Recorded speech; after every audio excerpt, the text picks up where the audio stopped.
Today, we are going to be exploring a game that redefined platformers for generations to come. Being the highest selling game on the SNES, it remains one of the most played games of all time. A golden egg in the golden era of gaming. So sit back, grab yourself a Capri Sun, turn on your tube TV, and let's rewind to May of 1990. Super Mario World launched alongside the Super Nintendo, and even though it looked familiar on the surface, looking just below revealed a revolutionary new addition to the Super Mario franchise.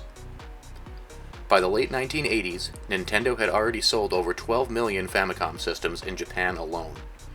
But, with news of Sega's new more powerful console, the Mega Drive, on the horizon, and the Famicom's declining sales, Shigeru Miyamoto knew he had to look toward the future.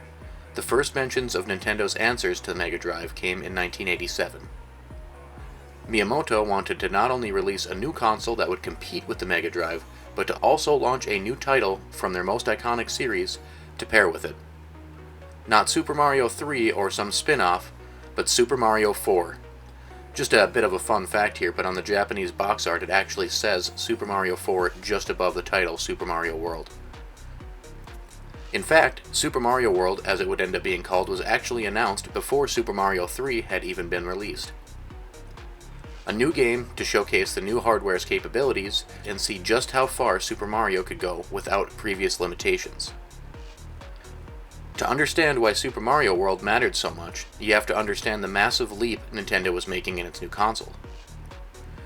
The original Famicom released as an 8-bit machine with 2 kilobytes of RAM, 56 colors, a 256 by 240 resolution, and a mono audio channel built directly into the CPU. The Super Famicom was releasing as a 16-bit machine with a 3.58 MHz processor, a custom Sony sound chip, over 32,000 colors, and pushed the resolution up to 512 by 448 with full stereo sound. It was more than a simple upgrade, and Super Mario World was meant to show off its capabilities. The development wasn't a smooth road, however, and a global semiconductor shortage hit the industry hard, ultimately delaying the Super Famicom for a full year. This worked out in the developers' favor, though, as it gave them the additional 12 months to significantly improve Super Mario World as a whole.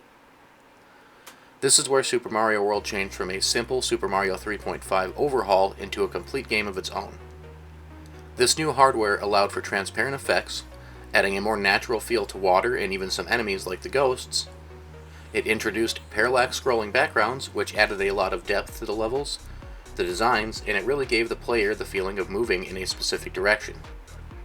Rotating platforms added a near infinite amount of new level creation options, and could even be used to add difficulty in boss fights and even some of the platforming challenges. Along with the better performance came the smoother animations and significantly more robust color palettes for sprite designs. All this to say, it made the world feel so much more alive than previous titles. It changed the way the players moved around the game world. In previous Mario games, you would progress through stages to complete a world and then move on to the next. Super Mario World introduced one massive map and allowed the player to move between levels any way they wanted to, boasting a total of 96 exits across 74 levels, with hidden levels, pathways that could skip entire sections of the map or even bring you to areas that were not normally visible. This also added a new challenge beyond just beating Bowser. If you could get a save file to show you've cleared all 96 exits, it was major bragging rights back in the day. To help players navigate this massive landscape, they added some subtle video cues to assist the player. A red flashing level on the map indicated the level had multiple exits. Notches on the side of a cliff or pipes in the distance could indicate a hidden path or an area to or from which the pipe may bring you. The main menu had a stat tracking system that would show the player's progression throughout the game, so you'd always know how many exits you've achieved and how many levels you've beaten. Super Mario World also introduced carryable items. In previous games, the player would restore items in an inventory and would have to select and use one of those items previous to starting the level. Now, players were able to bring items in with them into the world and even use them whenever they chose to do so. Mario now had the ability to spin jump, making him able to break blocks you'd otherwise not be able to. It could also be used as an attack. The player was now able to scroll the screen both left and right using the L and R buttons to see obstacles and enemies ahead or behind them. It also introduced dotted blocks and switch palaces. A Switch Palace was a level that contained a large button Mario could jump on, and if activated, these buttons would fill every dotted block in all levels that matched that button's color. These blocks contain abilities Mario can use during these levels and can even make some levels easier by filling in pits, giving Mario a safe place to land. And then there was Yoshi, one of the most recognizable characters in gaming history. Named after an artist on the team, Mai Yoshimura, he wasn't just Mario's companion, he was an immediate icon. Fundamentally changing how Mario could move around levels, Yoshi became a staple of the Mario franchise instantly and still is to this day. Yoshi introduced new abilities by eating enemies or items and converting them into different skills. Yoshi could fly, breathe fire, stomp enemies out of existence. He could even save the Red Plumber himself from taking damage. Going on to sell 20.6 million copies, it became the highest-selling game on the Super Famicom, even surpassing Super Mario 3, which ended at around 17 to 18 million. Most importantly, many of these mechanics are still part of the Mario franchise today, including Yoshi, non-linear progression, and even the overworld exploration. Its influence can be seen in modern platformers, from indie titles to Nintendo themselves. Super Mario World didn't just define the Super Famicom SNES, it defined an era in gaming and was a staple in the childhood of an entire generation. Rating these games can actually be quite difficult, especially while trying to remain non-biased. I am obviously a huge fan of Super Mario World, so it's very difficult to keep this level-headed. But that said, I rated Super Mario World for fun, I gave it an 8 out of 10. It is still extremely fun to this day.